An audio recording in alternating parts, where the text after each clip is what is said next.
노생거 수도원 제인 오스틴 1장.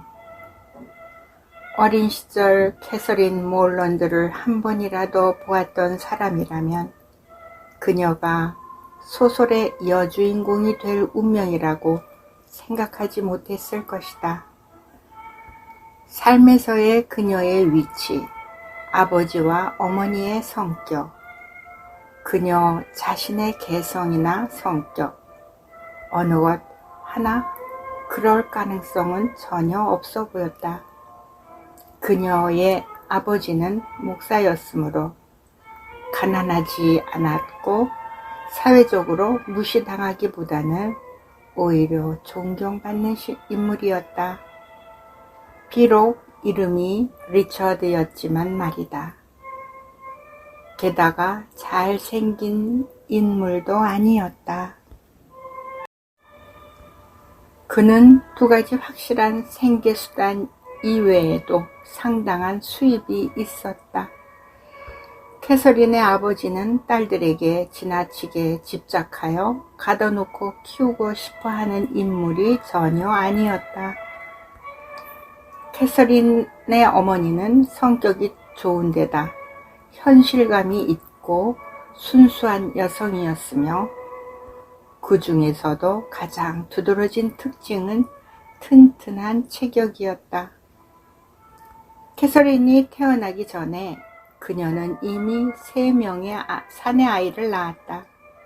흔히 많은 사람들이 걱정한 것처럼 3번째 아이를 낳다가 죽는다든지 하는 일은커녕 아이들이 별 탈 없이 무럭무럭 자라는 것을 지켜보았을 뿐 아니라 그 후로도 6명의 아이를 더 낳았다. 그녀 자신도 매우 건강하게 지냈다. 자녀가 10명이나 되는 데다가 사지가 멀쩡하면 꽤 괜찮은 가족이라고 하는 법이 아니던가. 하지만 몰런드 가족은 말 그대로 괜찮은 정도일 뿐이어서 대체로 대단히 평범한 생김새였다. 어린 시절 캐서린은 다른 형제들과 마찬가지로 그저 그런 모습이었다.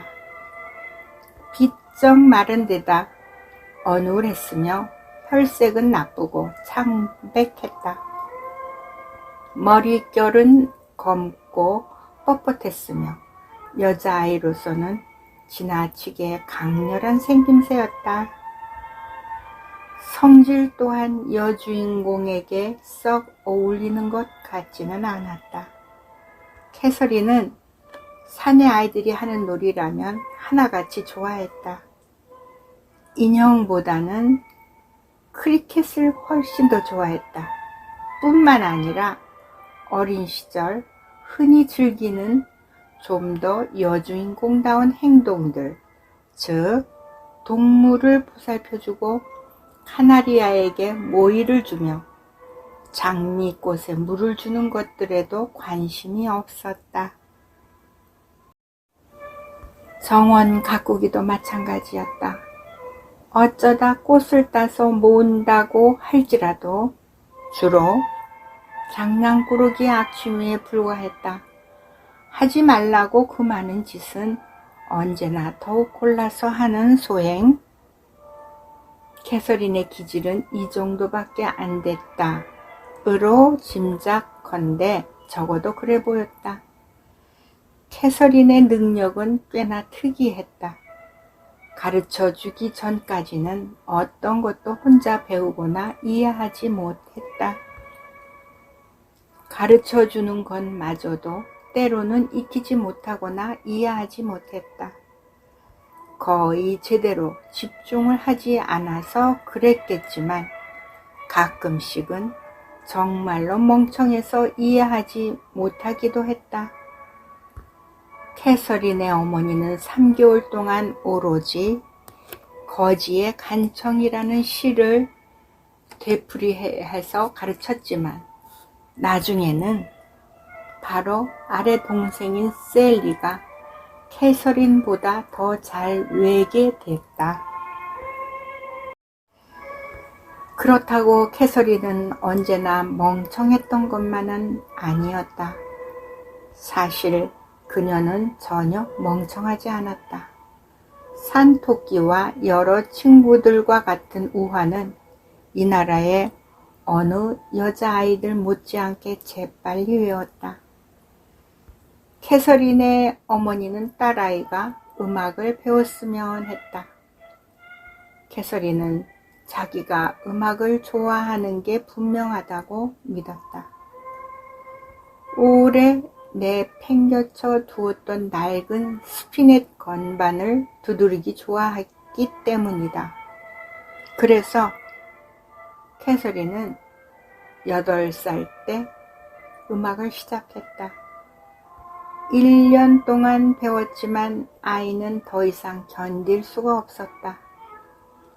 몰론드 부인은 재능도 없고 취미도 없는 것을 딸에게 억지로 시키려 들지 않았으므로 음악을 그만두어도 좋다고 허락했다. 음악 선생을 해고하던 날은 캐서린의 생애에서 가장 행복한 날이었다. 그림에 소질이 뛰어난 것 같지도 않았다. 어머니에게 온 편지 봉투를 손에 넣거나 혹은 손에 닿는 종이가 있을 때마다 집, 나무, 암탉, 병아리를 그린답시고 그렸지만 하나같이 그게 그것인 것처럼 보였다. 장문과 세마기는 아버지가 가르쳤고 프랑스어는 어머니가 가르쳤지만 어느 것 하나 특출하게 잘하는 것이 없었다. 할 수만 있으면 프랑스어든 산수든 둘 다 배우지 않으려고 뺀들거렸다. 정말 이상하고 이해하기 힘든 아이였다. 10살 때까지 품행이 엉망이었지만 그렇다고 성질이 고약하거나 심성이 나쁘지 않았다. 고집을 부리지도 않았고 말다툼 하는 적도 거의 없었다. 동생들에게는 상냥했으며 못되게 굴면서 괴롭히지 않았다.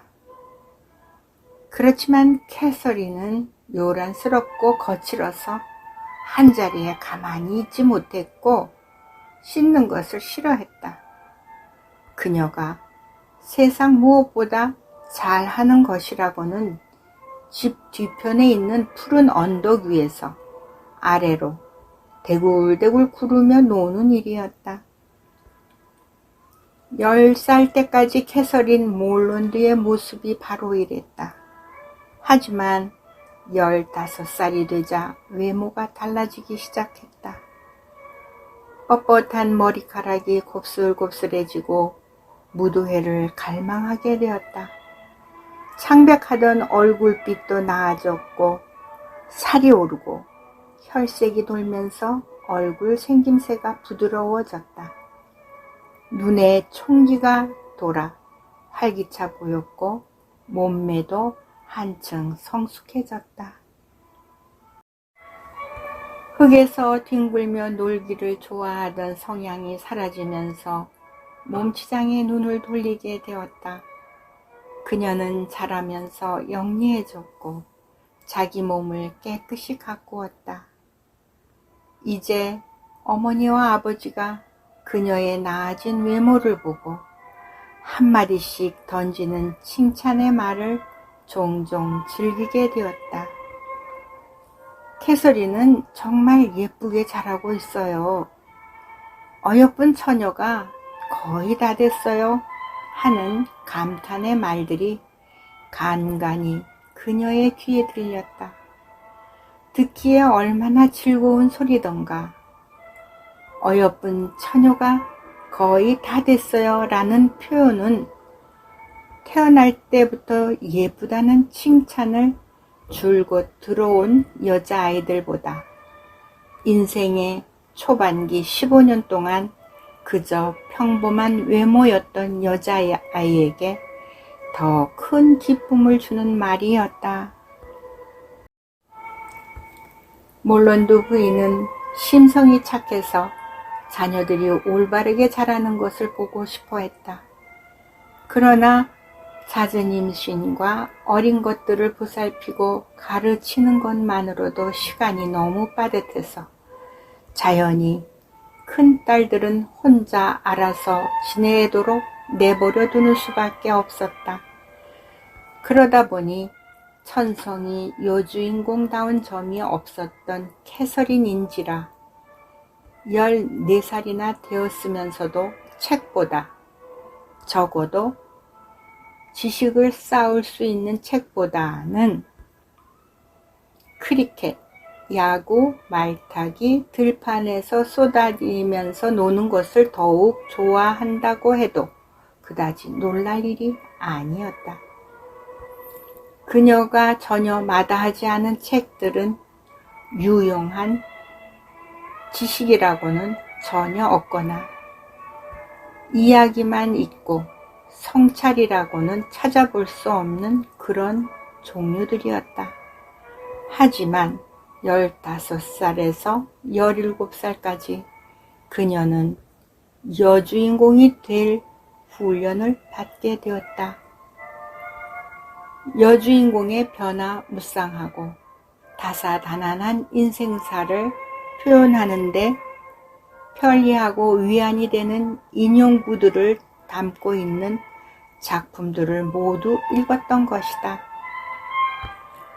포프의 시구로부터 그녀는 비애의 조롱을 견디는 자들이 비난받는다는 것을 배웠다.